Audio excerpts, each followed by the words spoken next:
Welcome to MGIS TV, guys, and today we have with us two students from, which grade are you guys in now? 10th. And when did we do this? Last year. We did it when you were in the grade 9. They wrote a very, very interesting book which they composed in just, I think, a day and a half. My Dog Put Me on a Leash. And it was written as largely an experiment to sort of invert reality. I actually did it with them. I prompted them to write. We talked about a priori truths, truths that are true by virtue of, like for example, I told them, do you actually need to go see in the world if something is true or not, or something's true by virtue of being themselves, such as, are you your mother's child? You don't have to go out to see if you're your mother's child. By virtue of by virtue of you calling that person your mother, you have to be her child. So they looked at a priori truths, and then they flipped it. I asked them to write a priori untruths, which resulted in some magical absurdist tales, hence this odd cover which leads to the back. It's called My Dog Put Me on a Leash, and clearly you have a dog taking a man out on his leash, which is actually one of the stories in the book written by Mudit Mehta, who will also be reading his piece. But today we're going to start with Mehran Momin, and he is going to read his piece, which is crazily wonderful. The baby crawled out of her mother's womb. The boy's face was like a demon, his hands were like a robot legs, like concrete eyes, like an anime character's. He suddenly started speaking different types of languages. The newborn baby said, "Am I in London?" The mother and father started laughing because of the boy's face and hands and legs. The boy didn't care. He suddenly started to control his height and weight. He became 28 feet tall, and then the father told his girlfriend that the boy can understand that we are not married. Let's tell him. And they came together and said to the boy, "We don't need you. You came by mistake." Then the boy decided to go back into his mother's womb. Very heartfelt story. Thank you, Mehran, for reading it. And also very emotional. And I think now we have Muhammad Mansoori read his, I think, his very, very short little piece, but quite fun. Here you go. Yeah. Teeth grew out of my finger. It was when I woke up and tired to eat that I realized I couldn't. I realized I couldn't bite my food, and then later, when I looked at my hand, I saw teeth grew out of my finger. Yeah. Teeth grew out of his fingers. What a weird piece. Guys, thank you so much for reading it. We are going to progress to some of the other members of your class, such as Dhairesh Kapoor, Mr. Kapoor, Rashi. Would you like to join us? And thank you so much for joining us and reading your lovely, beautiful pieces. And yes, Mr. Kapoor, please join us. Yes, sir. Please join us. And Rashi, please join us. What's your last name, Rashi? Kadra. Rashi? Kadra. Kadra, okay. We'll have to locate your pieces, though. Yes, sir. And perhaps maybe you could find it yourself. Dhairish is here. Yes. Okay. Do you want to read? This is actually quite a fascinating piece. It's a kind of oxymoron, a juxtaposition of opposites. It's called The Orphan with a Family. Yes. The 10-year-old orphan who claimed to have no family despite living with his mom and dad, he loved his own phrase by saying he has no family, roaming around and taking all privileges alongside his family to be an orphan. Wow. I think there's another piece by you in this, Yes. in fact. Can you find it?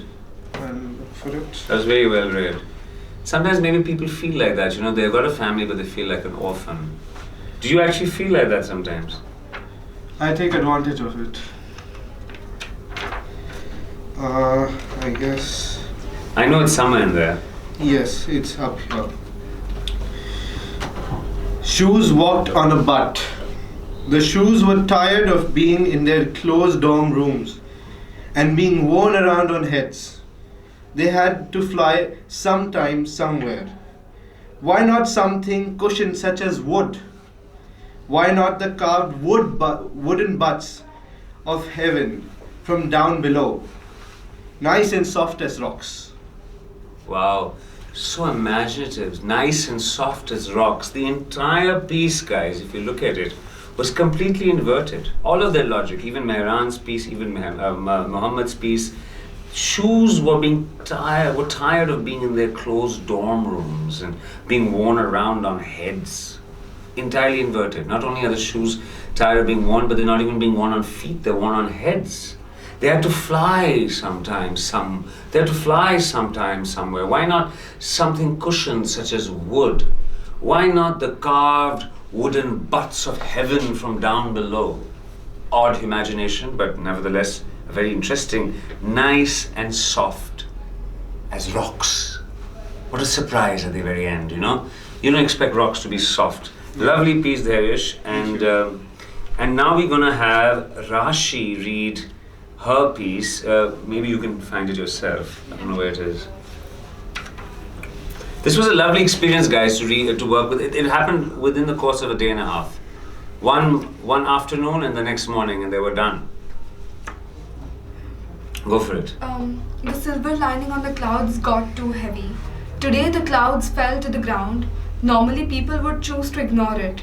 But then, through the silver mist, you wouldn't notice it unless you were looking for it. A group of ambitious collectors who would do anything to get the perfect silver lining. Why, you ask? To tie it on their green oranges, as the oranges would go in their shoes, which would make their feet glow. The town's chairman announced that the person with the brightest foot would be awarded with sleep for days, sleep for months. Thank you. Lovely piece, lovely piece. Right after that, did you read this? Mohit wrote. I'm just going to read this because it's right after that. And then we're going to have Mudit on board. But you guys stay on for a second because, you know, the reason I chose him to read it last was because his title is the name of the book, actually, a story. Truth told everyone I'm a lie. Sorry, truth told everybody that I'm a lie. It is a truth that truth is a lie. But everybody says that lie is a lie and truth is a truth. But truth says truth is a lie. Everybody says that it is a lie, that truth is a lie. Queer imagination, lovely imagination. And I wanted to now read one last piece and then invite the man of the hour, Mudit Mehta, by virtue of being he's the, how would you say, the apprehensive man of the hour, the man of the hour who doesn't want to be the man of the hour. He actually didn't even want to read today because his hair is covering his face. But before we get to Mudit, who wrote a story called My Dog Put Me on a Leash, we're going to read a story by Kashvi, who's not here today, so I'm going to be Kashvi. Jacob the Young. Jacob was born on 76th of December 2042. He was 6'1" with a white beard and bad vision. He carried his milk bottle around in a lunchbox. By 2052, he was starting kindergarten at the age of 26, and no longer needed glasses. By the time he finished college, he got short and hit puberty. He tragically passed away when he was a very young child, so small that his body wasn't found. Thank you guys for joining us on MGIS TV. It was a lot of fun writing with you, and you read beautifully. And today we're going to call the man of the hour who wrote a story, My Dog Put Me on a Leash.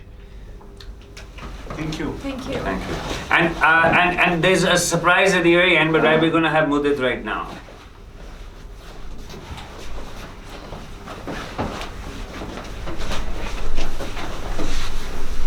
Here you go, Mudit. Loudly, clearly. Read it for us. Yes, come sit next to me. Scare me. My dog put me on a leash and took me for a walk. Then I found a fire hydrant to pee on. I saw that he was taking me to the butcher, so I ran away and bit Obama. He was ordered to put me down, but I couldn't go down without a bang. That's how I Hiroshima'd the whole of Texas. The robot I loved was murdered by a purple alien who wanted his jewelry. I was so angry that I killed the purple alien by pushing black goo on him. Then I took my dead robot and taxidermied him. To take proper revenge, I then teleported the purple alien's family to Nazi Germany. My daughter's father, who is my mother, made some greenies. I ate some and suddenly I was Shrek. I went and found a donkey for my conquest to greatness, but something stopped me. I found my Princess Charming. She had 2 faces with 1 eye each and 2 pairs of lips. She had gills to breathe and a human body to blend in with the simpletons. We rode on a unicorn to a happy ending until someone no-scoped me and I fell to my death. Very unexpected. Thank you so much, Mudit. We took his as the title, and you know what? Because ये कहानी भी है, तो एक शख्स गायब है, जिसका नाम कहानी से कहीं ना कहीं जुड़ा हुआ है, जिसका नाम कहान है. Please, Kahan, join us. This is also going to be available in print, as you can see here. And our magazine our publishing house rather is called Charkha. We spin stories, kahaniyan, and hence we have Kahan now reading his kahani. Here you go. Find it yourself. आप अपनी खुद की कहानी ढूंढो. मिल गई? ठीक है. अब कहान अपनी कहानी पढ़ रहा है. As soon as the black old bald guy, roughly the age of 50, entered the barber shop, the barber said, "May I get you a beard shave, sir?" "No, I would like a haircut," said the bald guy. The barber said, "Today ain't 1st April, sir. Give me the most expensive haircut," said the bald old guy. "I don't give chemotherapy, sir. You may visit the hospital," that's what the barber said. How weird and dark. Guys, what's very interesting about these stories is that, honestly, I have to make a comment here. This group is one of the most unruly bunch. They are they're off the wall. But I enjoyed working with them because they sometimes transcend certain kahan ka phone bhi baj raha hai, or wo bhi theek chal raha hai, or but what they did with their pieces was sometimes they traversed danger zones, which I didn't mind. Honestly, if we want to channel creativity, we can do it here. Let's not do it by bunking class. This is his new girlfriend who's sending him messages, or maybe his twin sister. But at any rate, thank you, Kahan, for reading your kahani, and thank you, Mudit, for giving us the title of a story, which was actually the title of the book. And thank you, sir, for giving us the opportunity. Namaskar. Thank you guys for being on NGI's TV. Thank you. Thank you, sir.